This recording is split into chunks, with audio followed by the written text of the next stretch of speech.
नमः शिवाय, हर हर महादेव, श्री शिवाय नमस्तुभ्यम। ओ काशी वाले बाबा की कृपा रहे। शिव ओघड़दानी है, त्रिकालदर्शी है, कैलाशी है। आपका विश्वास, आपका भरोसा अगर शिव के प्रति है, फिर निवेदन करूंगा। एक बार डॉक्टर भी कह देते हैं कि अब हमारे हाथ में नहीं है, अब उसके हाथ में। बोलो सही है? मतलब डॉक्टर को भी मालूम है कि एक बड़ा डॉक्टर और बैठा हुआ है, एक और बैठा, उसको भी ये मालूम है कि अभी ये अब मेरे हाथ में नहीं तो उस परमात्मा क्या।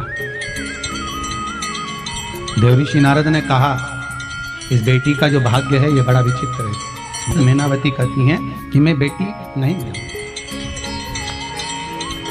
मैं बेटी नहीं भी आऊंगा।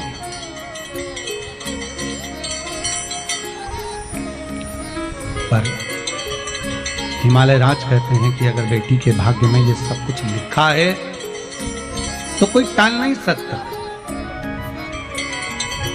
एक निवेदन आप सबसे करेंगे, दुख है ना थोड़ा सा अगर आपके जीवन में, शिव जी को आप जल चढ़ाना चालू कर दीजिए। शंकर भगवान को आप जल चढ़ाना प्रारंभ कर दो। अगर दुख है ना जीवन में, शिव जी को जल चढ़ाना प्रारंभ कर दो।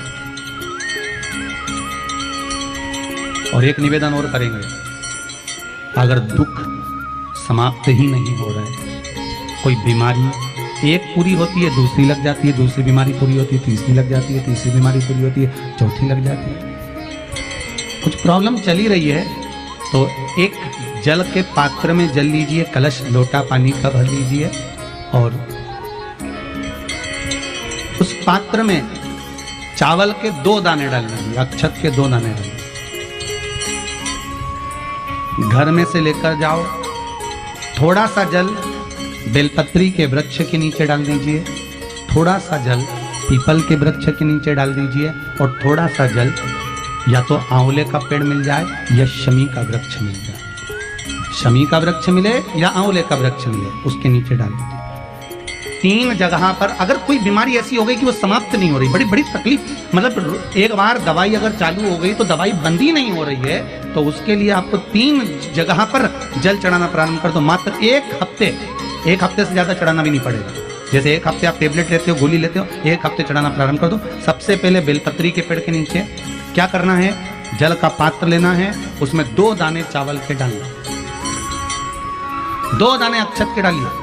पहले बेलपत्री के पेड़ के नीचे जाओ, वहां जल चढ़ाओ, फिर जाइए पीपल के वृक्ष के नीचे, वहां जल चढ़ाइए, आखिरी में या तो शमी के नीचे या फिर आंवले के नीचे, इन दोनों में से कोई एक वृक्ष जिसके नीचे। पर 1 हफ्ते अगर आपने आंवले में चढ़ाया है तो आंवले में ही चढ़ाना, शमी में चढ़ाया है तो शमी में चढ़ाना है, ये बदल के मत चढ़ाना कि आज मैं शमी में चढ़ा देती हूँ कल आंवले में चढ़ा दूंगी, ऐसा नहीं। और ध्यान रखिए एक बात का, कई माताएं क्या करती हैं, पशुपति व्रत करती हैं, तो अभी मैं ये वाले मंदिर में कर लेती हूँ, अगला मैं उस मंदिर में कर लूंगी, अगला मायके में जाके कर लूंगी, ये गलत है।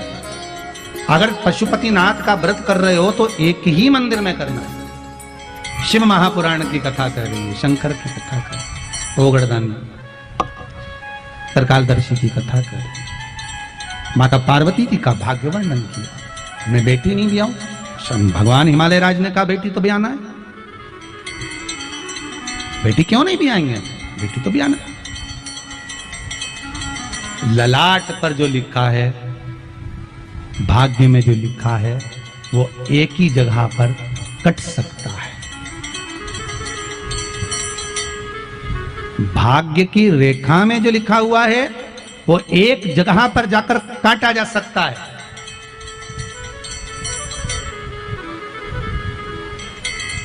कहा तो कहा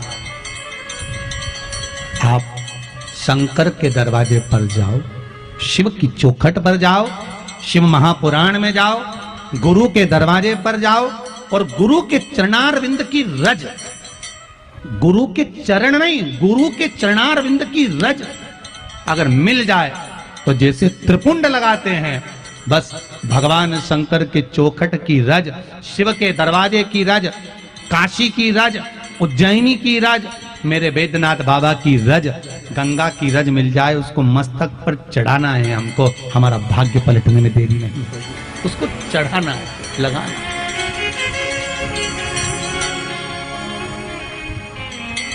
ललाट।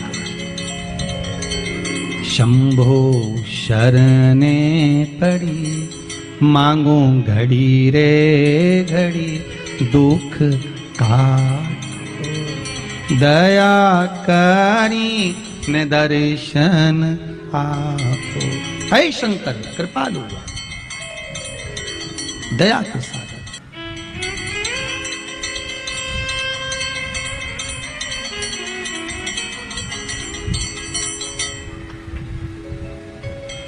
कुछ कदम चलकर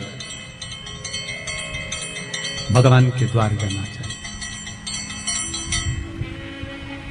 जहां सदगुरु मिल जाए, गुरु मिल जाए, उसके चरण की रज मस्तक चढ़ाना चाहिए।